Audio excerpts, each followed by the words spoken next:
We're live on location at Stanford University, and joining me today is an economist, author, scholar, senior fellow at the Hoover Institution, and living legend, Dr. Thomas Sowell. Welcome to the Rubin Report. Well, thank you. Good to be with you. I feel I have to get the gushing out first. That way we can focus on the book. I don't know that there's anyone on this mortal coil whose writing and thinking has influenced me more than you. So this is truly an honor for me, and I just have to get that out right at the beginning. I just hope I haven't misled you. We'll find out. I'll let you know at the end. So first I thought I want to do a little bit on your history, and I want to focus on your new book. But I was curious if you have a sense of the sort of renaissance that your writing is having right now with young people.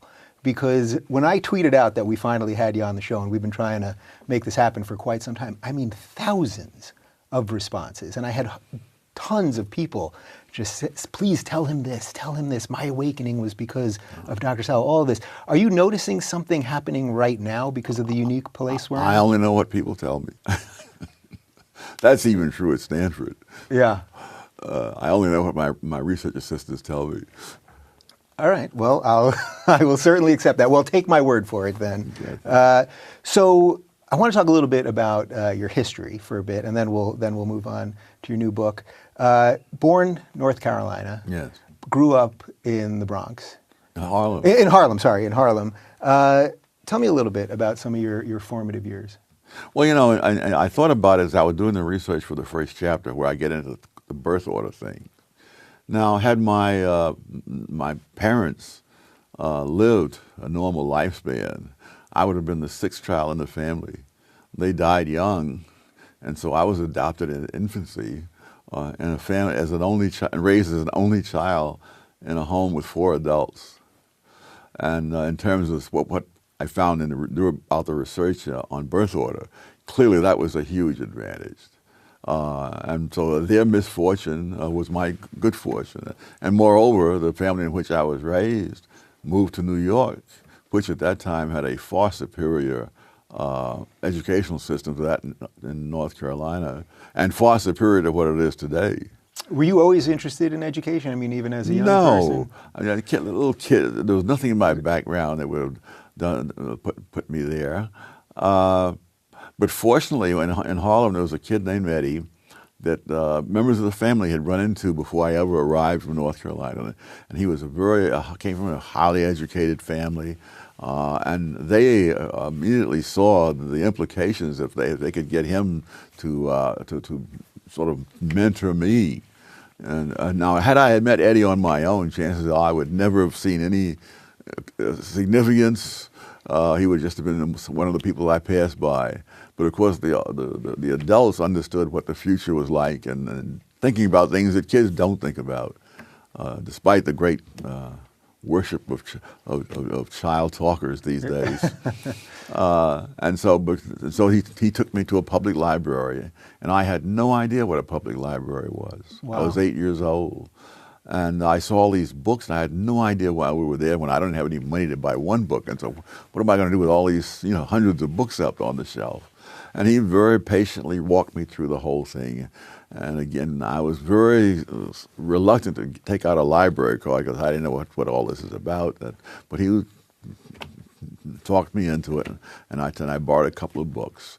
And really, had I not encountered him, the entire rest of the story could not have been the way it was. I mean, at some point I would have learned what a public library was, but by that point it would be too late. Yeah. I mean, when you start getting in the habit of reading when you're 8 years old, that's a different ball game than if you have to wait till you're a teenager and it's too late now. Dare I ask if you have any recollection what you might have taken out of the library at 8 years old? One of the books was the Dr. Dolittle books. I don't know if you even know what those are. He could talk to the animals. Yep. Alice in Wonderland, and the rest of them. But I came in on May, and school wasn't open until September, so I had no one to play with, and I was just bored to tears. Mm-hmm. And so I started reading, really for the first time, and I got the habit of reading. And on that, that made the rest possible. Yeah. Were there any other formative things that happened to you over those younger years? Yes, the same fellow was very knowledgeable all about the school system. So when I finished elementary school, and they assigned me to a junior high school in a very bad neighborhood, he told me that you can get transferred, and I in fact got transferred to a much better school. Had I gone to that other school, again the story would have been entirely different. And one of the themes of the early part of the book here is that there are a whole number of things that have to come together, and if you don't have all of those prerequisites, then whatever good qualities you have don't matter. And I mentioned illiteracy, that in the middle of the 20th century, something like 40% of the adults in the world were still illiterate. And so it doesn't matter what their native talent or any of that came along. You can't read. There are a whole lot of occupations you just simply can't get into. Yeah, so it's pretty clear from all the reading of yours that I've done, you put education basically is number one, right? I mean, is that the number one thing that you can do as a human being? Get educated?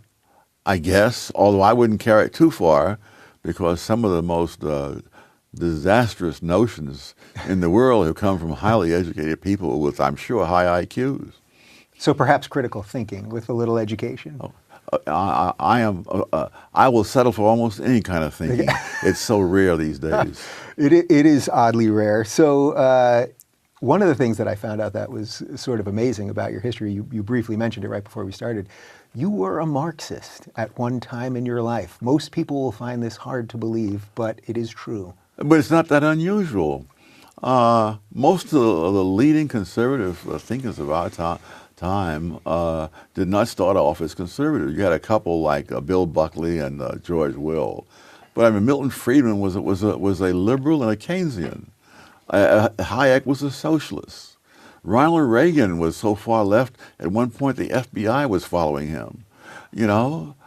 So there's a huge movement from the left to the right as people get older. Yeah, I'm well aware, as I mentioned to you earlier, as a former progressive, I understand that movement in the modern sense.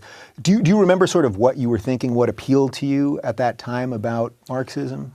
Yes, I mean, there was no alternative being discussed. My first job was as a Western Union messenger. And I would come home on some nights, I would take the Fifth Avenue bus, which cost all of 15 cents in those days. But I figured I'd splurge now and then. And I would drive, it would go all the way up Fifth Avenue, past all these Lord and Taylor and all these fancy places. And then I would cross 57th Street past Carnegie Hall and down Riverside Drive, and that was sort of the Gold Coast area. And then as I came across this long viaduct, that turned into 135th Street. Suddenly, there were the tenements, and I wondered, why is this? I mean, it's so different, and nothing in the schools or most of the books seem to deal with that, and Marx dealt with that. So it's like winning an election when there's only one person running.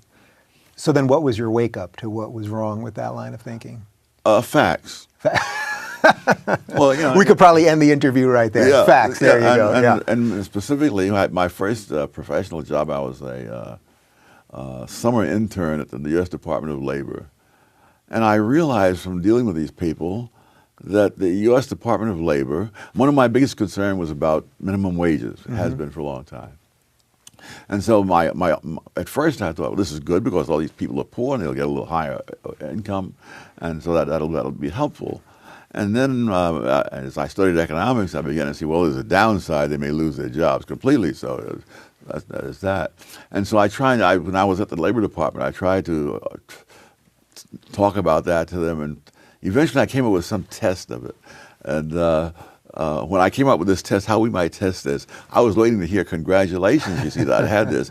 And I could see these people were stunned. They said, oh, this idiot has stumbled on something that will ruin us all. Wow. You know? And I realized the U.S. Department of Labor had its own agenda and interests.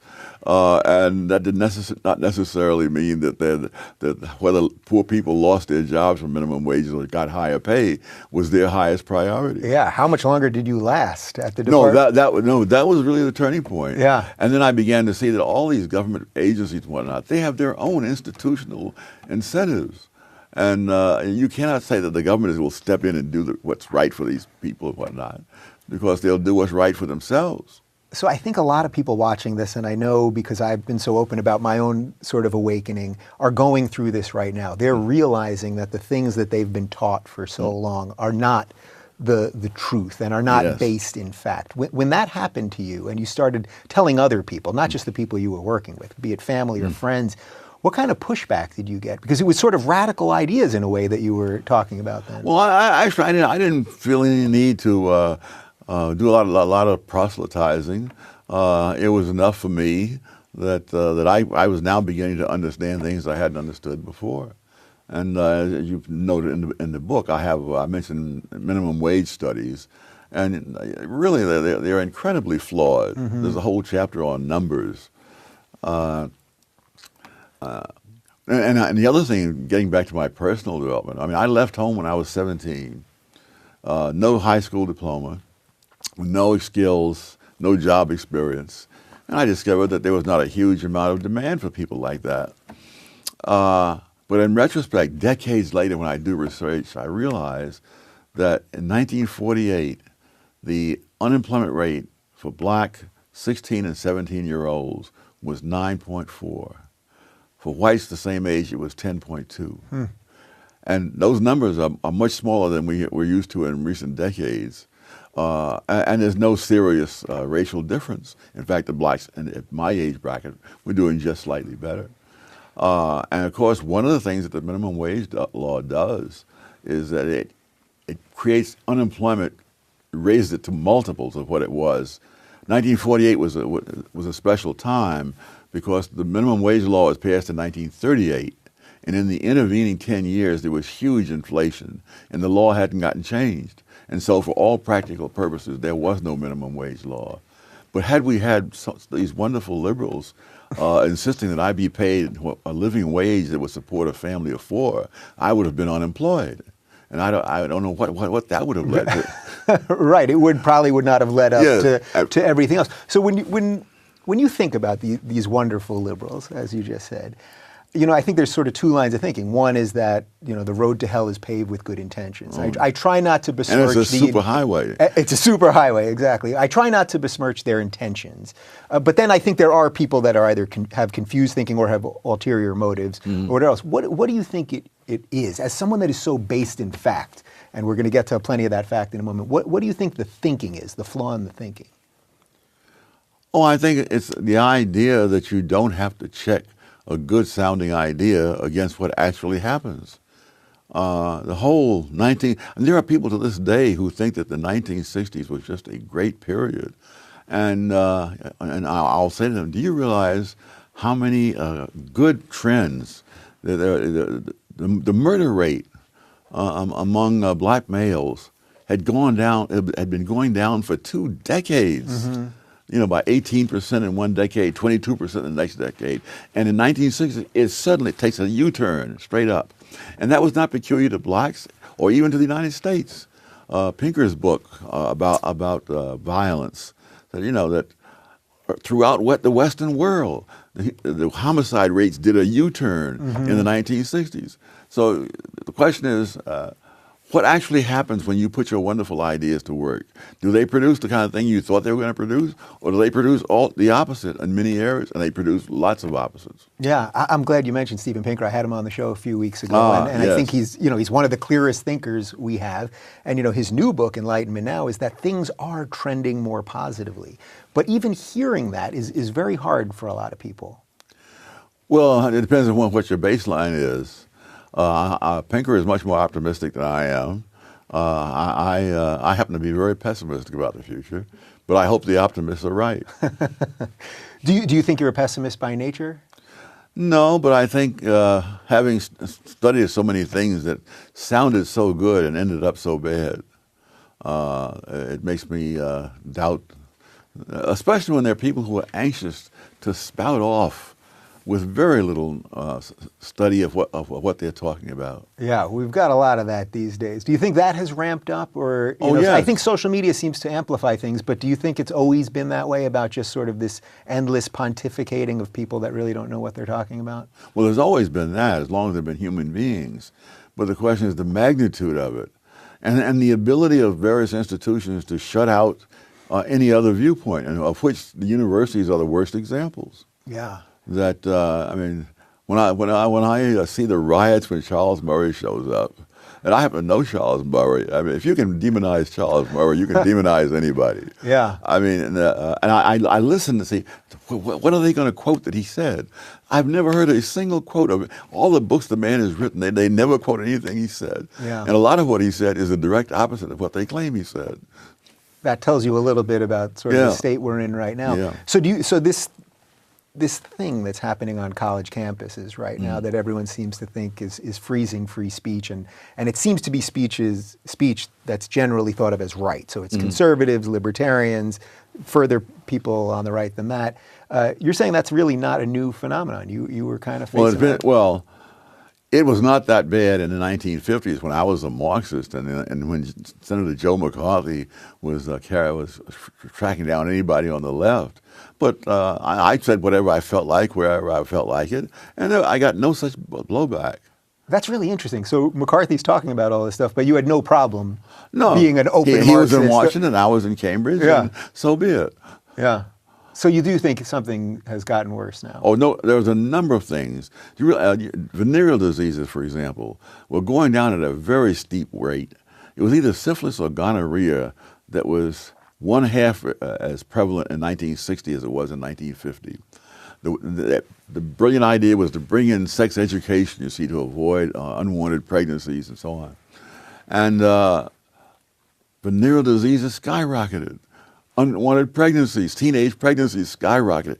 It's amazing that so many people on the left are able to just ignore any facts that go against their theory. Yeah. I mean, it just does not. My old mentor at the University of Chicago, George Stigler, argued, however, that economists have very little influence, and what they say makes very little difference. And he was giving a talk at the Hoover Institution once. And he said, thanks to years of dedicated work by Tom Sowell, the next minimum wage increase will be 5 cents an hour less than it would have been otherwise. Well, that's what's interesting to me, is because as I preface this with you, I think that the writings that you've done all these years in these books, they're becoming culturally relevant, maybe in a way that they weren't. I don't even want to say it this way, but maybe in a way that they weren't economically relevant. Do you understand the point there? That I think there's a cultural relevance to all the things that you've done for these last 40 some odd years that seems so actually powerful and impactful to me right now, which is incredible. Well, when it comes to impact, that's the story entirely. I mean, long ago, I stopped accepting invitations to testify before congressional committees. It's an absolute waste of time. They have made up their minds, and they just want to be able to say they've heard all points of view. And then it pretty much stops there. That's right. And I remember once Kenneth Clark, I was debating him, and he was beside himself because of my supposed sinister influence in Washington during the Reagan administration. And I told him, if my influence in Washington is all you have to worry about, you are a very fortunate man. Yeah. Because I can't think of anything that happened any different than if I had never said anything to anybody. You're being very humble, sir. No, I'm just realistic. I mean, I can't find. I can remember testifying before one committee, and the audience was so rowdy that the chairman had to bang the gavel to keep them to shut them down, and they had put some little tiny thing in the law they were building. And I would bet the rent money that provision is gone now because there are so many people who didn't. I was saying that if you're going to help poor kids, then give the money to the kids, or else provide it for wherever they go. Don't turn it over to the institution because they will then use it in an entirely different way. Are there any examples where the money is turned over to the institution, whatever the institution might be, where it really does work? Are there any aberrations in most of your theories? There must be somewhere by the law of averages, but it is not prevalent. Yeah. So a couple times you've mentioned liberals, and one of the things that I talk about on my show often, because I was a progressive, I was a lefty. I now call myself a classical liberal, and I've tried to make the point that being a liberal in the traditional sense has very little, if anything, to do with the left anymore. Yes, Are that's there true. any? Do you see any sort of meaningful distinction between classical liberal and libertarian at this point, or do you see even? I'll ask you a couple things at once, and you can go any direction. Do you see any? Do you see a difference, of course, between liberals and the left? I mean, the words have all sort of gotten Milton muddled, Friedman right? used to always say that he was a liberal. So did Hayek. And of course, in different countries, the word means different things. I mean, Australia, if you said you were a liberal, they would understand what you were saying. But a liberal in Australia is different from a liberal in the United States. Yeah. So when you say liberal, you mean leftist, basically. Yeah, right? and the American sense of the word. Yeah.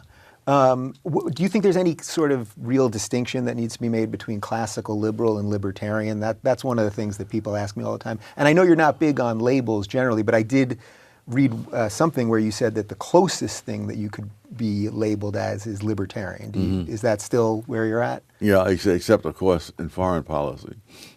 We can talk about that too. And I mean, I guess also the libertarians seem to have this atomistic view of the world, which I think is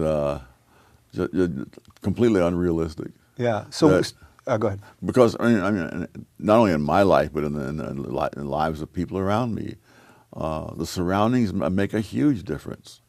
One of the things I get into a lot in the book is the disparities imply either discrimination on the one hand or genetic differences on the other. And disparities are the norm. I mean, I was just reading something the other day, that Latin America has 8% of the people in the world. They commit 38% of all the murders. And in Latin America, 38% for that. But in Latin America, 80% of the murders occur on 2% of the streets. Wow. So, but you find that when you look up facts, that's what you find over and over again. In all the discussions of income differences, they never take into account age, and age is huge. I mean, Japanese Americans have a median age of 50. Hispanic Americans have a median age of 26. Now, when you see Hispanic Americans greatly overrepresented among baseball stars, and not a single Japanese American baseball star in the major leagues, I don't believe in entire history. Yeah. Well, we had Ichiro on Seattle. No. There are people of Japanese ancestry who have become baseball stars. Yeah. All of them are from Japan. None of them are Japanese American. Ah, okay, fair enough. Right, he was a star in Japan for many years. That's right. Yeah. So how many 50-year-old men are going to be baseball stars? Yeah. And by the same token, how Not many many. 26-year-old men are going to be surgeons or CEOs? Any other kind of job that requires long years of study or long years of experience. And so even if they were the same, if the two groups were the same in every other way, and if there was absolutely no distinction or discrimination or whatnot, they still would be a huge difference in income simply because of age. And that really is what this book is about. And the book itself, it's about 160 pages. But what I loved, you know how many pages of notes you have in there? Do you know offhand by any Well, chance? I know 127 pages are text, and the rest of it is notes. Yeah, so you had about 30 some odd pages on Yeah. notes, and I actually started going through the notes because I thought this is exactly what we need now. Like when I was reading it, there were pages that I had to read more than once because you're obviously giving a lot of numbers and facts, and you have to look at these things from different angles, and we're not very good at that these days, right? We're look at things from one angle, and then you start the screaming. And I think that's what you're really a master of here. Yeah. Well, thank you. I try to, but we'll see how it works out. We'll see. Do you make any meaningful distinction between sort of a classical liberal and a libertarian? Is that just sort of That's wholly peripheral as far as I'm concerned. I mean, just trying to get a few simple facts across is a full-time job. Yeah. All right. So then let's talk about some of the facts that you lay out in the book. You talk about two types of discrimination. Could you lay those out? Yeah. The word has almost opposite meanings. I mean, the first meaning, when they say someone has discriminating taste, you mean he can tell what is a good wine from a bad wine, what is a good camera from a bad camera, and so forth. And that's almost the exact opposite of the meaning in the law, where you mean someone who judges someone by what group he comes from, irrespective of the individual's actual personal qualities. So those are two very different things. Ideally, you would like every person to be judged as an individual. But as a practical matter, that becomes impossible because the costs are prohibitive. Yeah. So I use the example where if you're walking down the street at night and you see a shadowy figure in an alley up ahead, I mean, do you judge him as an individual or do you cross the street and go across on the other side? Because the cost of judging him as an individual can be very high, including your life. So we make that distinction. But then I say I call that discrimination. Discrimination one is when you just have a very good understanding of what the facts are. And so if you judge each person as an individual, I call that discrimination 1A. Mm-hmm. And then if you judge them by the group they belong to, that's not as good, but that's discrimination 1B, but it's still based on some facts.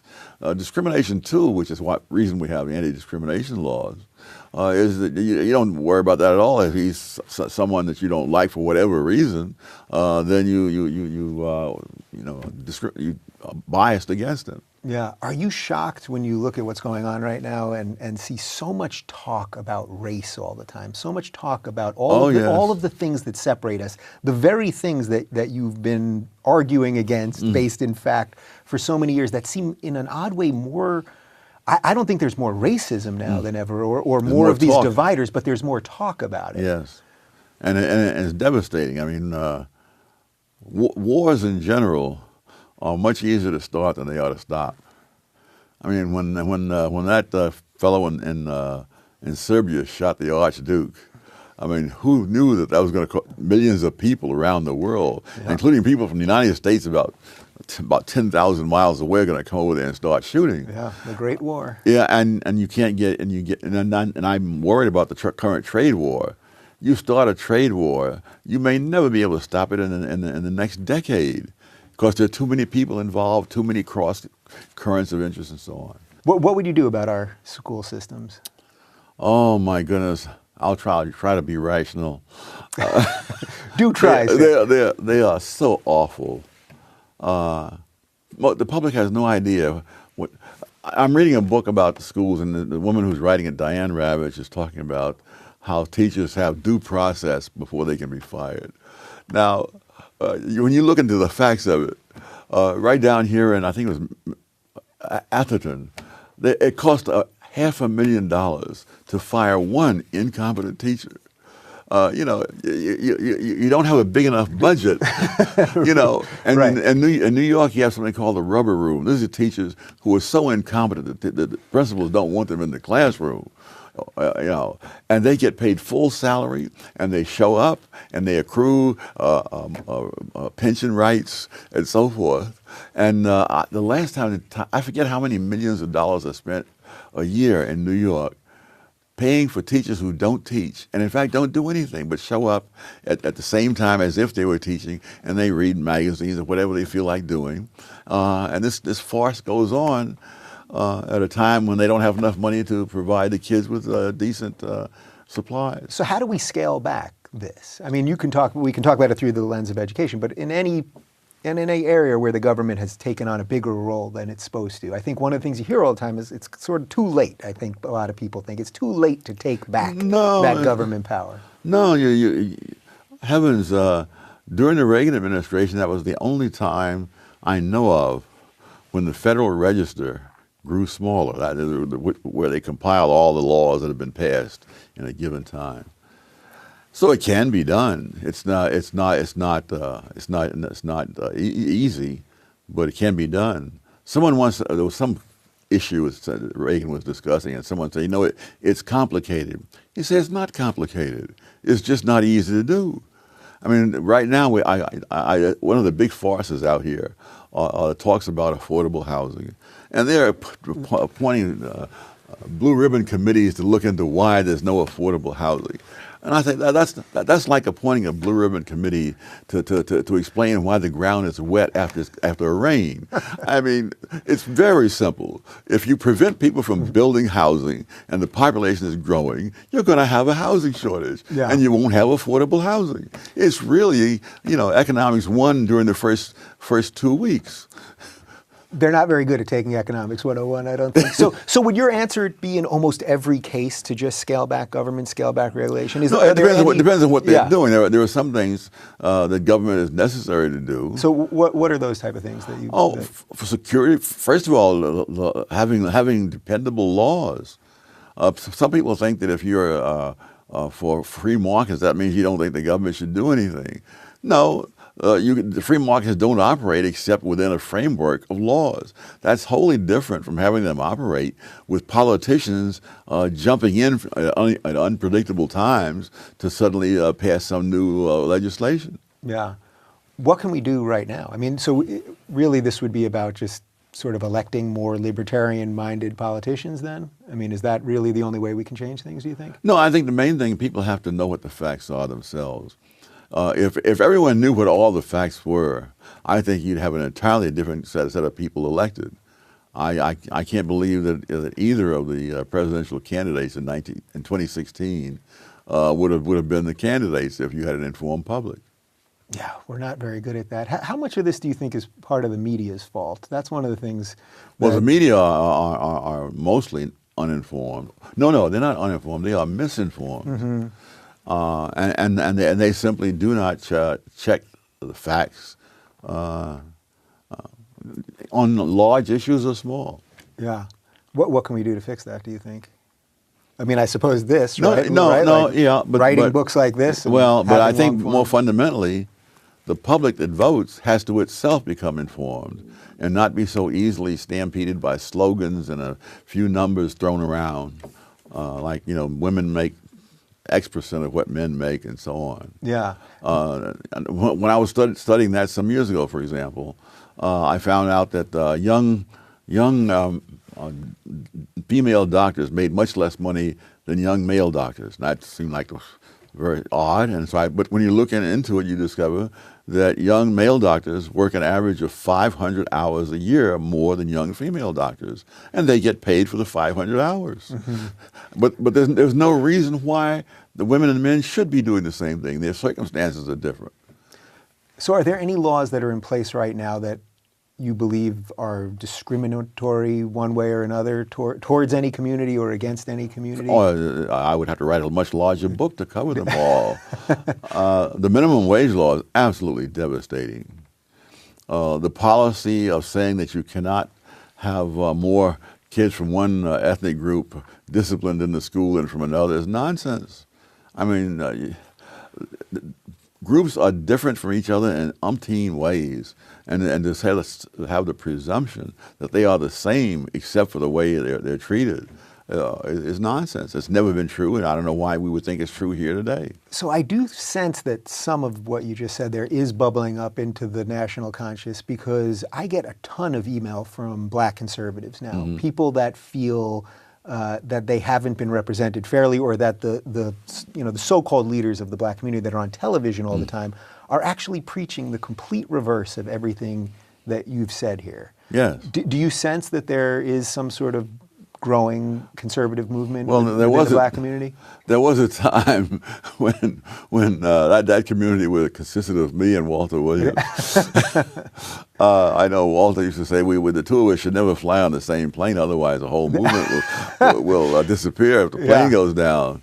I mentioned to you before we started that Larry Elder caused my awakening because I was a progressive and I said something to him about systemic racism on air, and he beat me senseless with facts, and I had to go back and reassess what was wrong with my thinking. Well, in one of the chapters there, I have a little section about the era of apartheid in South Africa. And I had that in there because there's so much argument about how much racism is there and so forth. And I said, let's test this hypothesis in a setting where there's absolutely no doubt of it. And that's apartheid in South Africa, with a government where blacks are not allowed to vote and so forth, and you then apply the economic principles, and you find that the economic principles apply in South Africa, that there are some occupations. See, blacks weren't allowed by law to be in certain occupations more than a certain percentage, and in some occupations couldn't be hired at all. In some of those occupations where they couldn't be hired at all, well, illegal to hire them at all, there were more blacks hired than there were whites, because there are economic factors that come in, and you don't just pass a law and that automatically produces the results you want. Yeah. Can you go into some of the economic factors that you mentioned there? Because I thought it was sort of interesting about the types of jobs that black people had and why that would affect. Well, it's the competitiveness of the industry. In a competitive industry, discrimination in the sense that we use for anti-discrimination laws, it costs the discriminator as well as the others. Now, insofar as that price can be evaded by the discriminator, he will discriminate. For example, minimum wage laws. When you have a minimum wage law, you have more people applying for jobs in those categories than there are jobs available, because raising the wage rate causes more people to apply and employers to hire fewer because they're more expensive. And so you have a chronic surplus. Now, if you've got a chronic surplus in an industry, it costs nothing to discriminate. But if you have a competitive market, then of course it does cost something. For every person that you discriminate against who's qualified, you've got to hire somebody else, and you've got to raise that pay rate in order to get people in. So I show how competitive industries have much less discrimination than, say, regulated public utilities. So I was wondering when I was reading it if you were ever going to talk about how now technology is also changing this. So we see a lot of these movements for $15 minimum wage, and I know why you don't think that's a great idea. But even now where we see McDonald's and some of these other places just replacing people with iPads and computers. This has been happening. I don't know. When I grew up in Harlem, when you went into a movie theater, this is a little neighborhood movie theater in Harlem, there would be a kid who would walk down the aisle with you with a flashlight to show you to your seat, you see. And so now that we have so many compassionate people who want people to be paid a living wage, you stumble down the aisle to your seat the best way you can, because they're not going to pay you that kind of money, that's unrelated to productivity. Yeah. What would you say to the people? I hear a growing movement of people saying, well, this is why we need a universal basic income, because technology is going to force so many people out of the workplace. Oh, that argument has been made for centuries, and it's been proven wrong for centuries. I would ask the question, what has happened? We've moved in that direction already. We have lots of people who can live off the welfare state and not have to be productive. And how are they better people as a result of that? I saw some time back, and I haven't followed this, that the suicide rates among young people were among the negative consequences of the 1960s. You've taken all meaning out of people's lives. And so they find all kinds of crazy things to do, drugs, whatever. And then, again, it's not peculiar to the United States. You find this in Britain, other countries. And so, again, people who say this almost never look at any facts about what's happened as we expanded the welfare state. Did people behave better? No. I mean, one of the things moments that I remember very well, when I was back into school in Harlem for some reason, maybe doing research, and I looked out the window and I said, when I was a teenager, I used to walk my dog in that park, and looks of horror came over the students' faces, because that was a different world. And so, and when I tell them that I used to sleep out on a fire escape on hot summer nights, who could afford air conditioning, and they think I'm a man from Mars.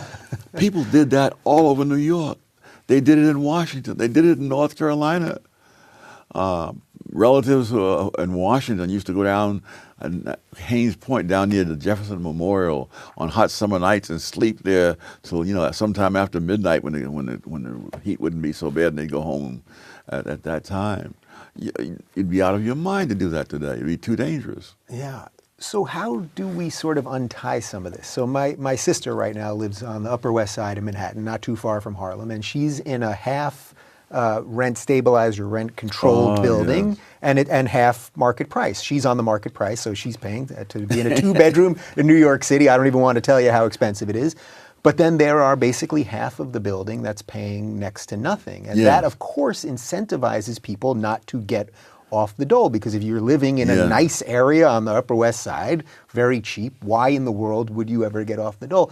How do we start solving these problems? And I know facts is your bedrock answer. Yes. But what can we do to get people to understand some of this stuff? Because it seems so basic to understand. If someone was giving you something that you didn't earn, again, it's hard to. This is common. One of this in Europe, in England especially, it's a special problem because you have this place where your rent is subsidized, and say you're in London, and jobs are disappearing in London, and they're opening up in Manchester.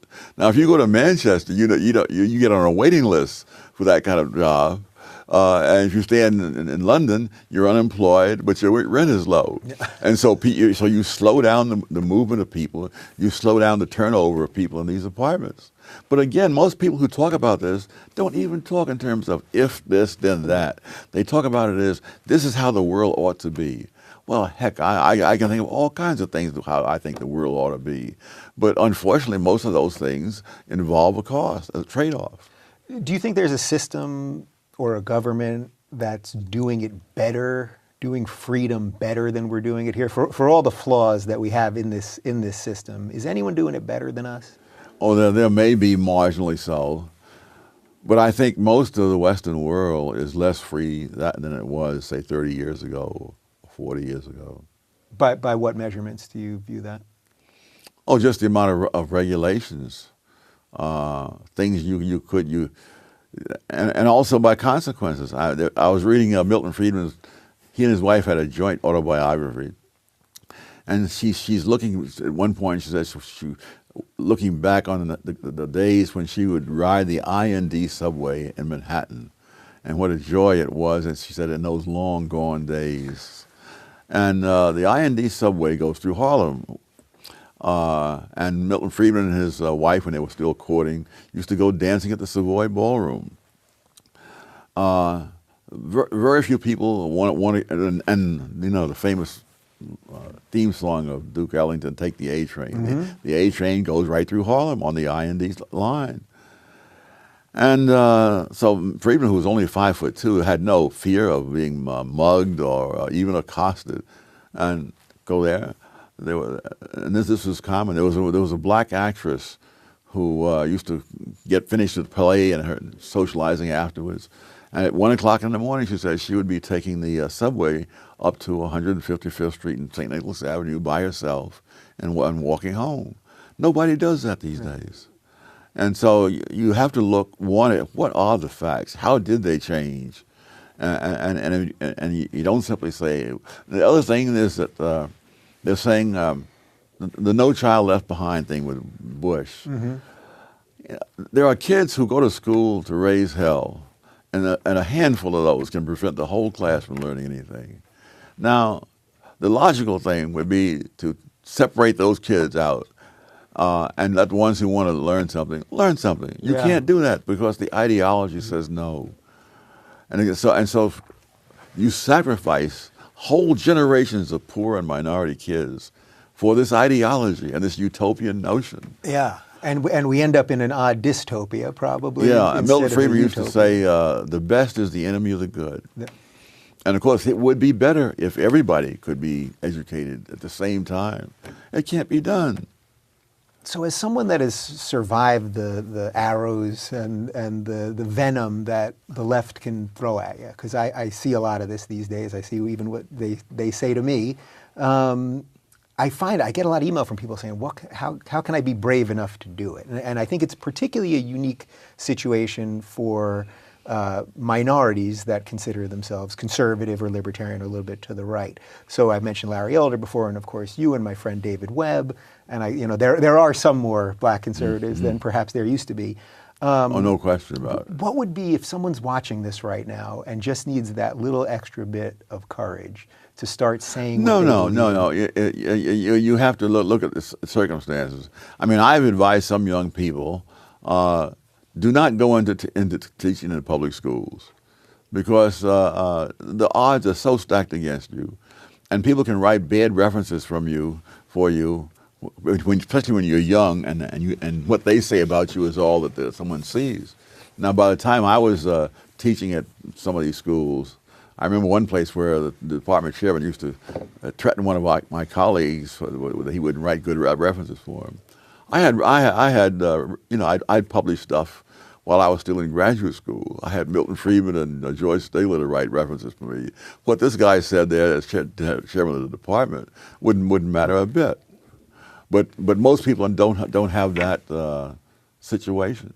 No. And so you have to pick your fights. So I want to, time is limited here. I want to mention one thing that you say right at the end of the book, that really what we need more than anything else, perhaps, is common decency. Yes. And we've kind of lost that. It isn't common anymore. I mean, when I was going to school and we'd have fights on the schoolyard grounds, when one guy was clearly beaten, whoever was the toughest kid in the crowd would simply step in and stop it. Yeah. And the other guy said, "You want to fight? You can fight me."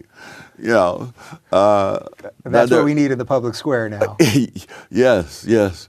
But I mean, it's only so much the police can do. If you don't have common decency, the cops are not going to be able to handle it. And especially when everyone is second guessing it. I love it when people who have never fired a gun in their lives say, "Why do the cops fire so many guns?" Now, at one time, I taught pistol shooting in the Marine Corps. It doesn't surprise me in the slightest that they fired so many things under those conditions. But people can't be knowledgeable about everything, but they can be knowledgeable about the extent of their own ignorance, even if they have PhDs. Sir, this has been a true honor and a pleasure, and I know, I can see it in your eyes, even the sort of humility that you have and humbleness, but you've affected so many people and are still continuing to affect so many people, and I hope that we might have just given that a little extra bump today. So I'm truly honored that you took the time today. Well, thank you very much.